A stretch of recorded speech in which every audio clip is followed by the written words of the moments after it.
Siguro hindi nyo to alam, pero dapat malaman nyo.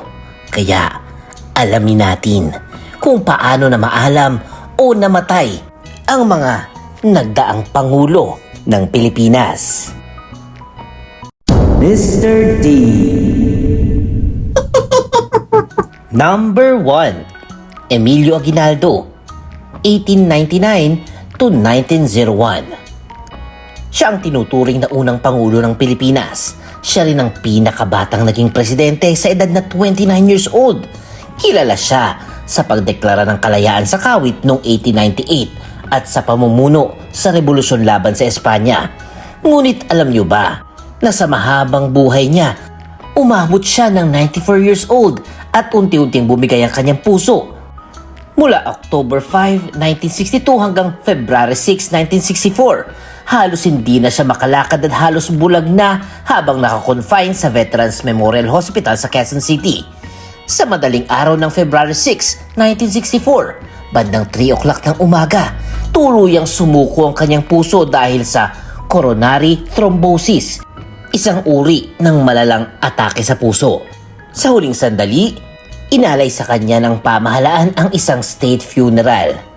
Sa kanyang pagkawala, nagwakas ang huling buhay na saksi ng revolusyon ng 1896.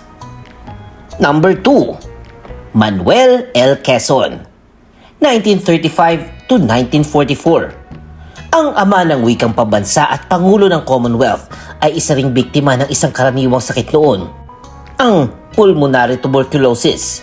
Sa huling bahagi ng buhay niya, humina ang kanyang baga at nagpagamot siya sa mga ospital sa Miami at kalaunan ay lumipat sa isang cure cottage sa Saranac Lake, New York. Bandang 10 a.m. noong umaga ng August 1, 1944, binawian siya ng buhay dahil sa malubhang tuberculosis. Ang kanyang labi ay nilibing muna sa Arlington National Cemetery sa Estados Unidos bago ilipat sa Manila North Cemetery, pero kalaunan ay sa Quezon Memorial Shrine. Nakakalungkot isipin na ang Pangulo na nagbigay diin sa kalusugan at edukasyon ay namatay sa isang sakit na noong panahon yun wala pa talagang lunas. Number 3, Jose P. Laurel, 1943 to 1945. Siyang naglingkod bilang Pangulo sa ilalim ng pamahalang itinatag ng mga Hapones. Matapos ang digmaan, nag-abogado siya at naging senador. Ngunit noong November 6, 1956, sa edad na 68 years old, inatake siya sa puso habang nasa Maynila at binawian ng buhay sa Our Lady of Lourdes Hospital. Ayon sa mga reports, sinabayan ito ng malalang cerebral hemorrhage, dahilan para hindi na siya maisalba. Nilibing siya sa Tanawan, Batangas at naiwan niyang isang pamilyang politiko na nagpatuloy sa serbisyo ng publiko. Noon marami ding galit sa kanya dahil sa pamumuno niya under ng mga Japanese. Number 4, Sergio Osmeña, 1944 to 1946. Ang dating Vice Presidente ni Quezon at ika-4 na Pangulo na si Sergio Osmeña ay tahimik na namayapa noong October 19, 1961. Ayon sa kanyang death certificate, nagkaroon siya ng pulmonary edema, pagbabara ng likido sa baga na nagbunga ng congestive heart failure at arteriosclerotic hypertensive cardiovascular disease. Kasama sa kanyang mga komplikasyon ang uremia dahil sa renal sclerosis at benign prostatic hypertrophy. Sa edad na 83 years old, binawian siya ng buhay sa Veterans Memorial Hospital at nilibing sa Manila North Cemetery. Isang alaala ang iniwan niya bilang leader ng bansa sa panahon ng digmaan at muling pagsasaayos pagkatapos nito. Number 5, Manuel Rojas, 1946 to 1948. Maikli, ngunit mahalaga ang termino ni Rojas. Ang unang Pangulo ng malayang ikatlong Republika. Noong April 15, 1948, habang nagbibigay siya ng talumpati sa Kelly Theater ng Clark Air Force Base para sa United States 13th Air Force, bigla siyang nanghina at nahilo. Makalipas lamang ilang minuto, bumigay ang kanyang puso. Ayon sa kanyang death certificate, ang sanhi ng pagkamatay ay coronary thrombosis o pamumuo ng dugo sa ugat ng puso. Siya ay 56 years old lamang noon, natapos ng biglaan ang kanyang pamumuno at sinumpaan ng Vice Presidente na si Elpidio Quirino bilang kapalit. Number 6. Elpidio Quirino, 1948 to 1953. Matapos ang biglaang pagpanaw ni Rojas, si Quirino ang naging ika-6 na pangulo. At matapos ang pagkatalo niya sa halalan noong 1953, tahimik siyang nanirahan sa kanyang tahanan sa Novaliches. Sa gabi ng February 29, 1956, isang bihirang leap day, inatake siya sa puso bandang 6:35 ng gabi. Ang kanyang opisyal na sanhi ng pagkamatay ay coronary artery disease na may kasamang heart failure at nephrosclerosis. Ito'y pagkasira ng kidney. Siya ay 65 years old noon. Dinala ang kanyang mga labi sa Manila South Cemetery at pagkalipas ng mahigit 60 taon, nilipat siya sa libingan ng mga bayani. Number 7. Ramon Magsaysay, 1953 to 1957. Siya ay kinilala bilang presidenteng makamasa, ngunit ang kanyang buhay at termino ay nagwakas sa trahedya. Noong gabi ng March 16, 1957, galing siya sa mga talumpati sa Cebu at sumakay sa presidential plane na Mount Pinatubo. Makalipas ang 10 minuto ng paglipad, bumaba ang altitude ng eroplano at sumalpok sa isang puno sa Mount Manunggal sa Cebu. Ayon sa investigasyon, metal fatigue ang isa sa mga dahilan ng pagbagsak. Sumabog at nasulog ang eroplano. Si Magsaysay at ang 24 na iba pa ay nasawi. Siya lamang ay 49 years old pa lang at nakilala lamang sa pamamagitan ng kanyang relo at singsing. Isang mamamahayag na si Nestor Mata ang tanging nakaligtas. Dahil sa kanyang pagpanaw, si Vice Presidente Carlos P. Garcia ang nanumpa bilang bagong Pangulo. Number 8. Carlos P. Garcia, 1957 to 1961. Kilalang tagapagtaguyod ng Filipino First Policy. Siya ay bumalik sa pribadong buhay pagkatapos ng kanyang termino. Noong June 14, 1971, ilang araw matapos siyang mahalal bilang Pangulo ng Constitutional Convention, inatake siya sa puso sa kanyang tahanan sa Bohol Avenue, Quezon City. Ayon sa reports, ang kanyang opisyal na dahilan ng kamatayan ay acute coronary thrombosis. Siya ay 74 years old. Nilibing siya sa libingan ng mga bayani at iniwan ang reputasyon bilang makabayan at makabuhayan na lider. Number 9. Diosdado Macapagal, 1961 to 1965. Ang ekonomista at ama ng programang Land Reform. Matagal ding naglingkod bilang kongresista at vice-presidente bago naging pangulo. Sa kanyang katandaan, pabalik-balik na siya sa ospital dahil sa sakit sa puso at bato. Noong April 21, 1997, pumanaw siya sa Makati Medical Center sa edad na 86 years old. Ayon sa mga doktor, namatay siya sa heart failure at may kasamang pneumonia at komplikasyon sa renal failure.